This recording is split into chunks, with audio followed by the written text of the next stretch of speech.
U Rwanda rugiye gufatira ibihano bikarishye Leta Zunze Ubumwe za Amerika ndetse nabo mu burengerazuba bw'isi. Mbere ko dukomeza inkuru, niba ari ubwa mbere usanzwe kuri mu Rwanda, reba ngo subscribe kandeho ukande like kugira ngo tubane nawe gatanu kuri gatanu. Minsi yashize twabagejeje amakuru yuko ibinyamakuru byo mu burengerazuba bw'isi byatangiye kwandika ko ingabo ziri mu butumwa bw'amahoro muri Mozambique zigiye kuba zakwirwagaho inkunga zahabwaga na mu burengerazuba bw'isi n'ibihugu bigiye bitandukanye, cyane cyane Ubufaransa cyangwa se ubumwe bw'i Burayi. Ariko bakomeje kugenda bivugwaho cyane, ariko Leta y'u Rwanda iza kuza gutangaza ko ishobora gukura ingabo zayo muri Mozambique niba inkunga bahabwaga yaba ihagaritswe cyangwa se bakomeje gushyirwaho ibihano bigiye bitandukanye, dore ko ababashyiraga ibihano bari mu bamwe bungukira mu bikorwa byabo bakoze muri Cabo Delgado, ngaho kugarura amahoro, kugarura abaturage mu byabo, ndetse no kuba barafashije kuba ishoramari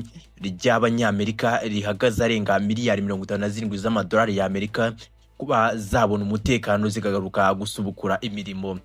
Leta y'u Rwanda icyo gihe yari yatangaje ko ibigiye kubyigaho igakura ingabo zayo muri Mozambique niba hatagize igikorwa ku nkunga yahabwaga. Icyo gihe rero ibinyamakuru byo mu burengerazuba bw'isi, cyane cyane ibinyamakuru bimwe nka Reuters byanditse ko Leta y'u Rwanda igiye yavuze ko igiye ishobora kuzakura ingabo zabo muri Cabo Delgado, mu ntara ya Cabo Delgado muri Mozambique, aho bari baragiye kugarura ituze ndetse n'amahoro nyuma yuko bari baragiye kurwanya ibyihebe byicaga abaturage bikabakura mu byabo, bikasahura ndetse bigashimuta abatari bake. Ariko icyo gihe Leta y'u Rwanda yari yavuze ko nyuma yuko hagaruye umutekano abaturage bagasubira mu byabo, ibikorwa byabo, kandi koko byaragaragaye mu bice bigiye bitandukanye Masibo de Praia, aho ingabo z'u Rwanda zasubije abaturage mu byabo, imirimo igakomeza ndetse n'ishoramari rya mu burengerazuba bw'isi rikongera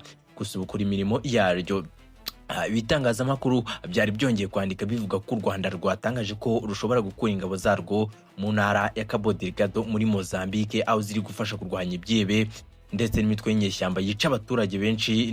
N'icyo gikorwa rero kitazongera gushyigikirwa n'inkunga ihagije kandi ihoraho ituruka hanze. Ariko Minisitiri Nduhungirehe, Minisitiri w'Ububanyi n'Amahanga w'u Rwanda, yaje akosora iyo nyandiko avuga ko noneho ahubwo ingabo z'u Rwanda zigiye gufatira ibihano bikomeye ibyo bihugu byo mu burengerazuba bw'isi byirengagiza nkana akazi k'ingabo z'u Rwanda muri Cabo Delgado, cyane cyane ahari n'inyungu zabo abo mu burengerazuba bw'isi ndetse n'amahanga, bakiha mu gufatira ibihano u Rwanda ndetse no kurwambika isura itari kandi itaniza ku ruhando mpuzamahanga. Nduhungirehe yaje akosora iyo mvugo ivuga ko u Rwanda rushobora gukura ingabo muri Cabo Delgado cyangwa se muri Mozambique, ahubwo avuga ko niba bitabaye bihinduka iyo nkunga ikaboneka vuba na bwangu, u Rwanda rugiye guhita rukura ingabo muri Cabo Delgado muri Mozambique, kandi ko bizica ishoramari ryari kwakorerwa ibyihebe n'ubundi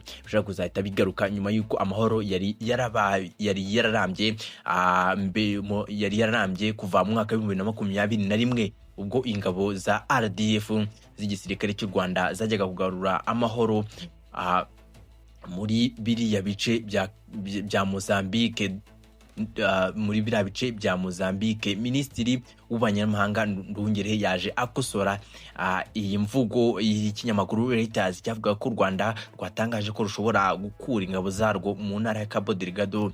Ahubwo azavuga ko yaje avuga ngo si ukuvuga ko u Rwanda rushobora gukura ingabo zarwo, ahubwo nuko u Rwanda ruzazikura ingabo zarwo muri Mozambique niba hatabonetse inkunga ihagije kandi irambye mu gukomeza ibikorwa byo kurwanya iterabwoba muri Cabo Delgado. Ntidushobora gukoresha amamiliyoni menshi y'amadolari kandi abasirikare bacu ba RDF bagatanga n'ubuzima bwabo mu kugerageza kugarura amahoro muri aka karere ngo impunzi zisubire mu ngo zazo, ariko abana basubire ku mashuri, abacuruzi bongere gukora, n'ishoramari rikomeye mu mishinga ya energy ndetse isubukurwe, hanyuma abasirikare bacu b'intwari bahore bibazwaho, basebwa, banengwa, bashinjwa cyangwa se bagafatirwa ibihano bigiye bitandukanye.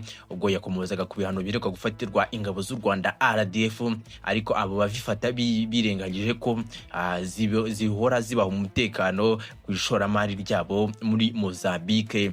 Akomeza avuga ngo n'ibihugu nyine bikunda kungukira cyane cyane mu bikorwa byacu muri Mozambique nibyo bica inyuma bigafata ibihano. Arakomeza avuga ngo mu by'ukuri twiteguye kuva muri Mozambique niba n'ibikorwa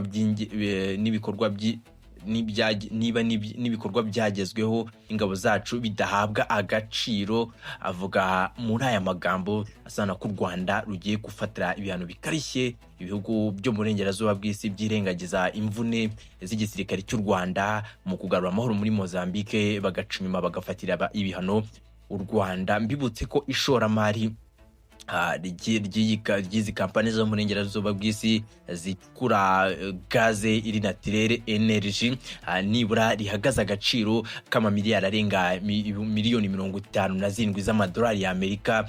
Nibura ni amafaranga atari make ava mu mishinga yabo, gusa batajya baha agaciro umutekano uhabwa imishinga yabo igiye itandukanye.